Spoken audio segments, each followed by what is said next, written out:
해적들은 해전보다 치명적인 적과 맞섰다. 통 속에서 벌레들로 들끓는 썩은 물. 물이 초록빛으로 변하며 꿈틀거리자 절망한 선원들은 포도주의 바닷물을 섞어 마시다가 격심한 병에 걸렸다. 나무통과 럼만으로 어떻게 바다에서 수개월을 버텼을까? 해적들은 대부분의 시간을 검을 휘두르거나 보물을 찾는 데 보냈다고 생각할 수 있습니다. 그러나 그들의 최대 적은 다른 선원이나 왕실 해군이 아니었습니다. 그것은 훨씬 더 간단한 것이었습니다.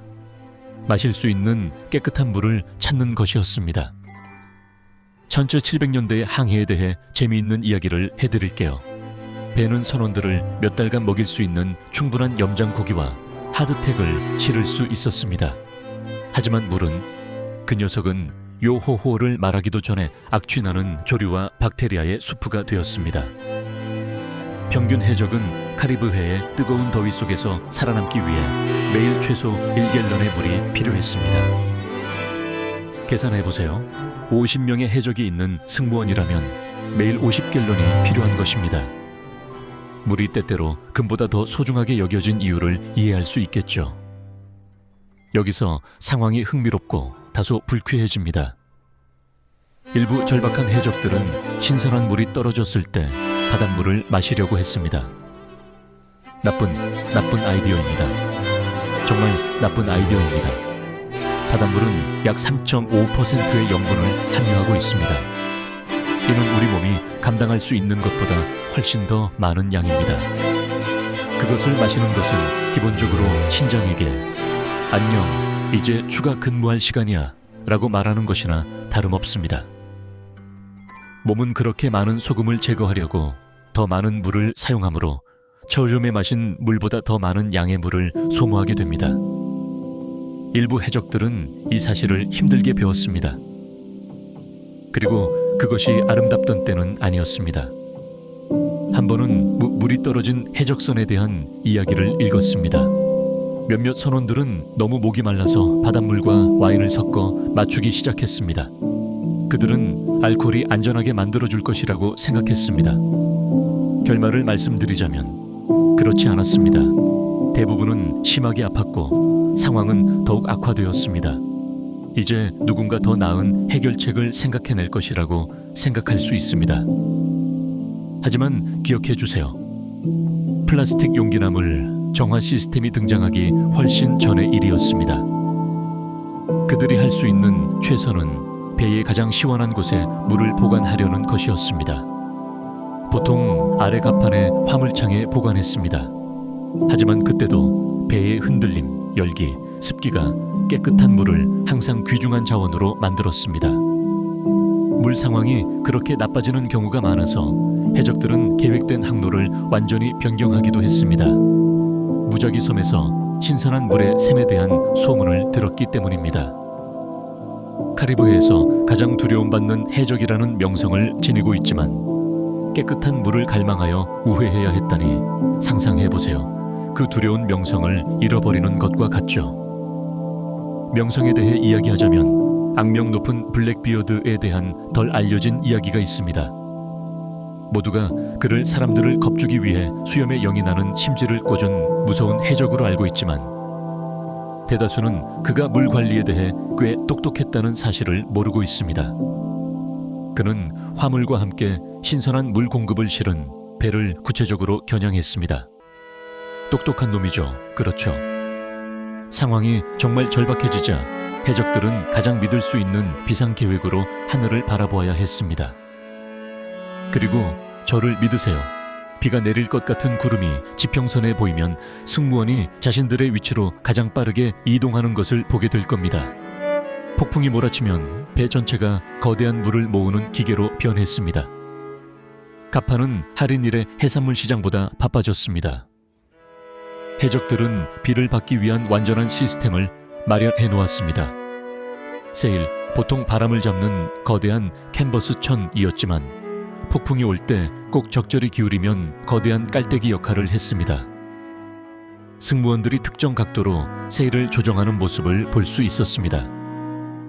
그들은 이를 물 채널이라고 불렀죠. 가끔씩 누가 어떤 세일을 조정하느냐를 두고 싸우기도 했습니다. 왜냐하면 누구나 아는 사실은 앞쪽의 세일이 가장 깨끗한 물을 잡기 때문이었습니다. 새의 배설물을 덜 처치해야 하니까요. 무슨 말인지 아시죠? 흥미로운 부분은 그들이 배의 모든 표면을 활용했다는 것입니다. 비가 올 때 갑판에서 바닷물이 쏟아지지 않도록 막아주던 나무 난간의 홈은 물의 고속도로가 되었습니다. 귀중한 신선한 물을 기다리고 있는 용기로 직접 유도되었던 것이죠. 일부 창의적인 해적들은 갑판 판자에 추가 홈을 새기기도 했습니다. 더 많은 물이 그들의 채취 지점으로 유도되도록 말이죠. 하지만 모든 것이 매끄럽게 진행되지는 않았습니다. 말장난이죠. 비를 모으는 데에도 문제들이 있었습니다. 첫째, 배에 내리는 초기비는 보통 꽤 더럽습니다. 새들은 몇 주 동안 그 세일 위에서 일을 보고 있었습니다. 그리고 바닷물의 소금기가 모든 곳에 쌓여 있었습니다. 똑똑한 해적들은 빗물의 첫 몇 분이 세안을 하는데 쏠리는 걸 기다린 후 계속 모으기 시작하곤 했습니다. 그들은 이것을 갑판에 목욕을 시키는 것이라고 불렀습니다. 대부분의 역사책이 언급하지 않는 재밌는 세부사항이 있습니다. 큰 폭풍이 있을 때 해적들은 모자를 거꾸로 쓰고 뛰어다니는 모습을 볼 수 있었습니다. 추가물을 잡기 위해서죠. 어떤 해적들은 셔츠를 벗고 물통에 짜넣기도 했습니다. 스페인 상선의 한 계정은 해적 승무원이 이상한 비춤을 추고 있는 것처럼 보였다고 묘사했습니다. 사실 그들은 최대한 많은 물을 모으려는 것뿐이었습니다. 하지만 비를 항상 기대할 수는 없었습니다. 때때로 배는 구름 하나 없이 몇 주를 지나기도 했습니다. 그럴 때 해적들은 물을 보존하기 위해 정말 창의적이었습니다. 그들은 물 사용에 대해 엄격한 규칙을 세웠습니다. 싸움이나 보물을 나누는 것보다도 더 엄격했죠. 물 규칙을 어기면 선장에게서 훔치는 것보다 더 큰 곤란에 처할 수 있었습니다. 모닝스타라는 해적선에 관한 멋진 이야기가 있습니다. 이 선의 승무원은 한 폭풍 후에 비를 많이 잡아서 바다에서 추가로 2주간 사용할 수 있는 물을 확보했습니다. 그들은 비잔치라는 기념 파티를 열었습니다. 모든 이가 추가 물량을 받았습니다. 오늘날에는 큰 파티 같지 않겠지만 당시에는 금 가득한 상자를 찾는 것보다 나은 일이었습니다. 정말 능숙한 해적들은 구름과 바다새를 관찰해서 비가 올 시간과 장소를 예측할 수 있었습니다. 그들은 비가 많이 오리라 생각되는 곳으로 항로를 조정하곤 했습니다. 그런 두려운 해적들 중 일부가 사실은 매력적인 일기예보 전문가였던 것 같습니다. 이러한 똑똑한 비 모으는 요령이 있음에도 불구하고 하늘이 고집처럼 맑은 날도 있었습니다. 그럴 때 해적들은 생명을 구하는 비상계획으로 돌아가야 했습니다. 비가 담긴 통이 바닥이 나고 하늘이 맑은 날, 해적들은 육지에서 전문가물 사냥꾼이 되어야 했습니다. 보물지도 같은 것은 잊어버리세요. 해적들이 가장 가치 있게 여기는 지도는 신선한 물샘과 강을 표시한 지도였습니다. 이런 물지도는 매장한 보물의 위치보다 더 비밀리에 유지되었습니다. 그럴 만한 이유가 있었죠. 좋은 물 공급은 생사에 영향을 미칠 수 있었습니다. 모든 해적이 배운 첫 번째 요령은 초록 식물을 찾는 것이었습니다. 분명한 듯 보이죠? 하지만 단순히 가장 가까운 야자수를 찾는 것보다 더 많은 것이 있습니다. 해적들은 특정 식물들이 다른 식물보다 더 나은 물의 지표가 된다는 사실을 깨달았습니다. 코코넛 야자는 열대 지방에서 예쁘게 보일 수 있지만 실제로는 꽤 건조한 토양에서도 자랄 수 있습니다. 진짜 물을 찾는 식물들은 이끼나 두꺼운 풀 같은 것들이었습니다. 이들은 생존을 위해 지속적인 습기를 필요로 했습니다. 어떤 똑똑한 해적들은 아침 영광 덩쿨을 찾아내는 법도 배웠습니다. 이는 거의 항상 신선한 물이 가까이 있다는 것을 의미했습니다. 여기서 흥미로운 부분이 있습니다. 해적들은 우리가 지금 부르는 스웨이지 우물을 파는 전문가가 되었습니다. 해변에서 약 50피트 떨어진 곳에서 모래에 구멍을 파기 시작했습니다. 천천히 이 구멍은 정화된 신선한 물로 채워졌습니다. 모래는 자연 필터처럼 작용했습니다. 염수는 맑고 신선한 지하수가 스며들도록 하였습니다. 법을 어지럽히는 것 외에 대부분의 시간을 보내는 놈치고는 꽤 똑똑한 활동이었습니다. 그런데 내가 가장 좋아하는 물 찾는 방법은 새 요령이라 부르는 것입니다. 해적들은 특히 이른 아침이나 늦은 오후에 새들을 지켜보았습니다. 새들도 마실 물이 필요하거든요. 그리고 보통 매일 같은 시간에 물을 마십니다. 새들이 한 방향으로 무리지어 날아가면 그들이 물을 찾으러 가고 있을 가능성이 높습니다. 한 해적 선장은 일기에서 그가 가장 좋은 물 공급지를 찾아가는 도중 얼룩 앵무새 떼를 따라갔다고 썼습니다. 그러나 그는 그들이 너무 시끄러워서 그의 전 과정을 조롱하는 것처럼 느껴졌다고 불평했습니다. 가끔 해적들은 지쳐서 해안 마을을 습격해야 물을 구하곤 했습니다. 상황이 얼마나 어색한지 상상해 보세요. 카리브해에서 가장 두려운 해적임에도 금과 보물을 훔치는 대신 물통을 뺏고 달아나는 겁니다. 1778년 스페인 정착촌을 습격했던 해적 승무원에 관한 재미있는 이야기가 있습니다. 그들은 모든 물통을 훔쳤지만 그것에 대해 너무 미안해져 작은 금화 한 줌을 공짜로 두고 떠났습니다. 해적들도 순간의 죄책감을 느끼는 것 같습니다. 능숙한 물 사냥꾼들은 지형을 읽는 법을 배웠습니다. 그들은 위자영 계곡을 찾았고 그런 계곡은 보통 가을이 흐르고 있었습니다. 바위가 많은 지역에서는 절벽면의 어두운 줄무늬를 찾아내기도 했습니다. 이는 물이 바위에서 새며 나오고 있다는 것을 뜻했습니다. 어떤 해적들은 멀리서 물을 맡을 수 있다고 주장하기도 했습니다. 하지만 그건 그들이 마신 럼주와 더 관련이 있었던 것 같습니다. 일부 해적 선원들은 물을 찾는 방법을 알고 있는 지역 가이드를 납치하기도 했습니다. 하지만 이것은 종종 헛수고로 돌아갔습니다. 한 포로는 그들을 3일 동안 원을 그리게 하다가 그가 농담하고 있었다는 것을 깨닫기 전까지 걸주하였습니다. 다른 가이드는 정말로 개구리가 있는 한 샘으로 그들을 안내했습니다. 그런 일들이 몇 번 발생한 후 대부분의 해적들은 그들을 억지로 돕게 하기보다는 친구가 되는 것이 더 낫다고 결정했습니다. 내가 들은 가장 똑똑한 기술 중 하나는 이슬 수집 요령이었습니다. 해적들은 기울어진 구멍을 파서 그 안에 큰 잎사귀를 깔았습니다. 아침에 이슬이 잎사귀에 맺혀서 통으로 흘러내렸습니다. 많은 양은 아니었지만 신선한 물이 절실할 때마다 물 한 방울도 귀중했습니다. 하지만 물을 찾는 것은 전투의 절반에 불과했습니다. 해적들은 소중한 신선한 물을 어디에 보관할지 고려해야만 했습니다. 그러나 그들이 사용하는 나무통은 최적의 용기가 아니었습니다. 해적들이 직면한 가장 큰 문제는 물을 구하는 것이 아니라 그 방대한 나무통에서 물을 마실 수 있는 상태로 유지하는 것이었습니다. 그들은 단순한 빈바닥 맥주통이 아니라 63갤런을 담을 수 있는 거대한 호그스 헤드통을 사용하고 있었죠. 적당한 크기의 해적선은 한 달 동안 바다에서 필요한 물을 담기 위해 약 30개의 이런 괴물을 필요로 했습니다. 계산해보세요. 거의 2000갤런이 화물창에서 흔들리고 있는 것입니다. 진짜 적은 통 자체가 아니라 그 안에서 자생하는 것들이었죠. 바다를 몇 주간 지나면 열기, 습기, 나무벽의 결합이 온갖 종류의 불쾌한 것들이 번식할 수 있는 완벽한 환경을 만들어 주었습니다.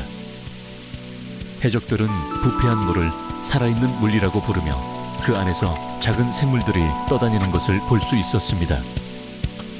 1716년 한 해적의 일기에는 마시는 한 입 수평선의 미세한 벌레들과 함께하는 것과 같았다고 적혀 있었습니다.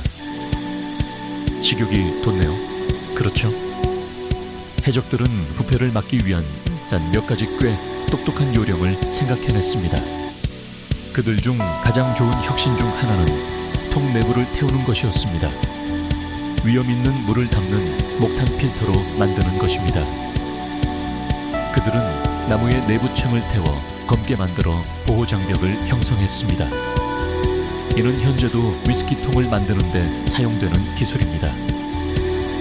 하지만 해적들이 이를 고안할 때 숙성된 버번에 대해 생각하지는 않았던 것 같습니다. 해적들은 은화가 물통 속에 떨어져 있으면 물이 더 오래 신선하게 유지된다는 것을 발견했습니다. 그들은 그 당시 박테리아에 대한 지식이 없었지만 은이 마법 같은 정화력을 지녔다는 것을 알고 있었습니다. 현대 과학은 그들이 사실상 무엇을 발견했음을 입증했습니다. 은은 실제로 자연적인 항균 특성을 지니고 있습니다. 은과 금을 동시에 얻다니요.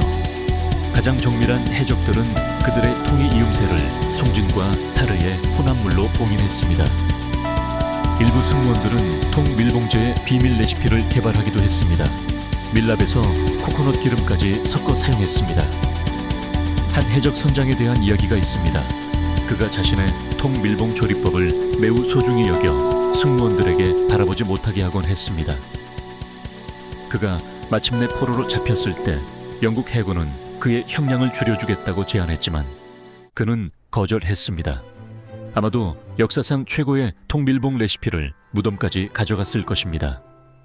온도는 물 저장에서도 중요한 요인입니다. 해적들은 가장 시원한 곳에 통을 두면 부패를 늦출 수 있다는 것을 알아냈습니다.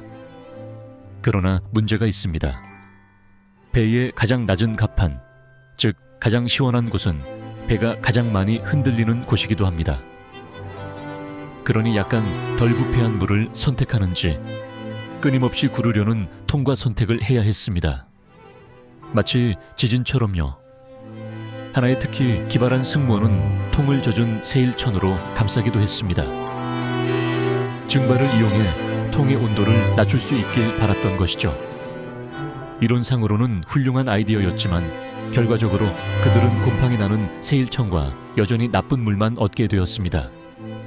또 다른 승무원은 통을 흰색으로 칠해 열을 반사하려고 했습니다. 결국 1700년대 흰색 물감에는 납이 포함되어 있다는 것이 밝혀졌습니다. 이는 물이 더 오래 지속되게 만들었지만 잘못된 이유에서 그렇게 된 것이라 할 수 있습니다. 가장 재미있는 물 보존 시도는 악령으로 나쁜 물을 유발한다고 믿었던 미신적인 해적들로부터 나왔습니다. 그들은 새물통에 대한 정성스러운 축복의식을 치르곤 했습니다. 구호와 춤을 곁들여서요. 어떤 승무원은 자신들의 통을 축복하기 위해 물의 마녀를 고용하기도 했습니다. 놀랍게도 그들의 물은 더 오랫동안 신선하게 유지되었습니다. 아마도 마녀가 아무도 모르게 통에 숯을 추가했기 때문일 것입니다. 이러한 모든 영리한 요령에도 불구하고 해적들은 부패한 물과 싸워야 했습니다. 통에 담겨 있는 물이 초록색이 되고 그 안에 무엇인가 자라고 있을 때 그들은 비상계획이 필요했습니다. 그리고 그들은 DIY 시스템으로 정말 창의적이었습니다. 해적들의 DIY 물 필터링 방법은 놀랍도록 기발한 것부터 코미디에 가까운 것까지 다양했습니다. 당신은 모자를 통해 물을 필터링해 본 적이 있습니까? 해적들은 그렇게 했습니다. 하지만 해적의 모자를 거쳐 들어간 어떤 물도 마시는 것은 추천하지 않습니다. 기본 해적 물 필터는 매우 간단했습니다. 깨끗한 천조각 아니면 해적선에서 통과할 수 있는 것으로 보이는 것을 가져와 용기 위에 늘어뜨리고 털어내는 물을 부었습니다. 이는 작은 것, 즉 그 미세한 벌레들 및 떠다니는 조류를 걸러내는 것이었습니다. 한 해적은 일기의 필터링 후 천이 너무 초록색으로 변해 마치 바다풀이 그의 가장 좋은 셔츠와 교배한 것 같았다고 적었습니다. 몇몇 창의적인 해적들은 그들이 열대섬에서 본 것을 모방하려고 하기도 했습니다. 물이 모래와 바위층을 통해 자연적으로 여과되도록 만들어진 것입니다. 그들은 선상에 있는 무언가로 미니 필터링 시스템을 만들곤 했습니다. 깨진 도자기부터 부서진 조개 껍데기, 마지막 습격에서 준 산호 조각에 이르기까지 한 선장은 회복된 진주 목걸이를 통해 물을 여과하면 더 맛이 좋다고 주장했습니다. 꽤 값비싼 물 필터였죠. 어떤 해적들은 바닷물을 끓여서 수증기를 잡으려는 시도를 하기도 했습니다. 그들은 바닷물이 끓는 솥 위에 젖은 천을 매달고 천이 응축되는 것을 기다린 후 이를 통해 짜냈습니다. 효과가 있었나? 어느 정도 맞아요. 노력을 해볼 만한 가치가 있었나? 마실 충분한 신선한 물을 만들기 위해 필요한 나무 양이 약 1갤런이었습니다. 계산해보세요. 가장 절박한 필터링 시도의 상은 담배. 2% 물을 여과하려던 승무원에게 돌아갑니다. 담배가 세균을 죽인다고 들었기 때문입니다. 결말을 말씀드리자면 그것은 단지 누군가가 잿더리에 있는 것처럼 물을 만들었을 뿐입니다. 아마도 그들은 물을 피우는데 더 나은 운을 얻었을 것입니다. 해적들이니까요. 누군가는 아마도 그렇게 시도했을 것입니다. 시트러스 과일이 가능할 때 해적들은 종종 여과된 물에 그것을 짜넣기도 했습니다. 그들은 단순히 해적 레모네이드를 만들고 싶었던 것이 아닙니다. 산도가 실제로 해로운 박테리아를 죽이는 데 도움이 되었기 때문입니다. 게다가 괴혈병 예방에도 기여하였죠. 마치 2마리 새를 한 라임으로 맞추는 것과 같았습니다. 안타깝게도 대부분의 해적들은 왜 이 일이 효과적인지 알지 못했습니다. 그저 라임 물을 마시는 선원들이 더 덜 아프다는 것만 알고 있었습니다. 가장 성공적인 필터링 방법은 사실 가장 간단한 것으로 판명되었습니다. 시간입니다. 나쁜 물이 깨끗한 통에 오래 있도록 두면 끔찍한 물체들이 저 아래로 가라앉았습니다. 해적들은 이것을 잠자는 물이라고 불렀습니다. 물을 마시기 전에 그것이 잠 좀 자게 하는 것이죠. 가장 과학적으로 설명한 것은 아니지만 바다 한가운데 의심스러운 물만 마실 것이 있을 때면 뭐든 효과가 있었습니다. 의심스러운 물에 대해 말하자면 일부 해적들은 물이 나빠졌을 때 전혀 다른 접근 방식을 취했습니다. 이 방법은 다소 불쾌하지만 바다에서 수없이 많은 생명을 구했습니다. 대부분의 사람들은 해적들이 럼주를 마신 이유가 취하는 것을 좋아했기 때문이었다고 생각합니다. 사실은 사실의 반이죠. 그들은 실제로 살아남으려 한 것입니다. 럼주는 단순한 파티 음료가 아니었습니다. 그것은 그들의 수압 정화 정제와 같은 것이었습니다. 물과 섞어 그로그를 만들면 박테리아를 죽이는 데 도움이 되었고 가장 악성인 물조차도 어느 정도 마실 수 있게 만들어 주었습니다. 그로그의 공식적인 레시피는 다음과 같습니다. 한 부분의 럼주를 4부분의 물과 혼합해 주세요. 만약 기분이 좋다면 라임 주스를 조금 추가합니다. 그리고 축하합니다. 당신은 방금 해적의 물처리 공장을 만든 것입니다. 알코올 함량은 물 공급에서 자라는 불쾌한 박테리아를 죽이기에 충분했어요. 그리고 라임은 괴혈병 예방에도 기여했습니다. 효율성이란 물을 정화하고 비타민C를 동시에 얻는 것이죠. 하지만 그로그는 해적들이 만든 것이 아닙니다. 그것은 실제로 1740년 영국 제독 에드워드 버논에 의해 만들어졌죠. 선원들은 그가 그로그 망토를 입고 있어서 그를 올드 그로그라고 별명 지었습니다. 그로그의 일종인 거친 직물로 말이죠. 그렇기에 그 음료의 이름이 생겨났습니다. 해적들은 단지 아이디어를 차용한 것이었습니다. 대부분의 것들과 마찬가지로요. 하지만 그들의 버전이 어떤 특허 신청서가 작성되었는지는 확실하지 않습니다. 그로그의 수학은 사실 꽤 매력적입니다. 50명의 승무원이 있는 일반적인 해적선은 그로그를 만들기 위해 매주 약 70갤런의 럼주를 소비했습니다. 1인당 1갤런 이상이죠. 물론 그로그통에 들어가기 전에 럼의 일부가 신비롭게 증발했습니다. 해적들은 이 현상을 천사의 몫이라고 불렀습니다. 하지만 이 천사들은 꽤 심각한 음주 문제가 있었던 것 같습니다. 각기 다른 해적 선장들은 그들만의 특별한 그로그 레시피를 가진 경우도 있습니다. 어떤 사람들은 더 나은 맛을 위해 설탕을 추가했습니다. 다른 사람들은 넘맥이나 계피 같은 향신료를 추가하였습니다. 한특히 창의적인 선장은 민트를 추가하여 카리브해 칵테일이라고 부르기도 했습니다. 그는 아마도 모히토 트렌드보다 몇 세기 앞서 있었던 것입니다. 정말 똑똑한 해적 선장들은 그로그 배급을 이용해 승무원의 물 소비를 조절하는 방법으로 활용했습니다. 각 선원은 매일 특정량의 그로그를 받았습니다. 너무 많은 물은 나빠지기 시작하지만 그로그는 더 오래 지속되었습니다. 이는 배서 음료권 시스템과 비슷한 것입니다.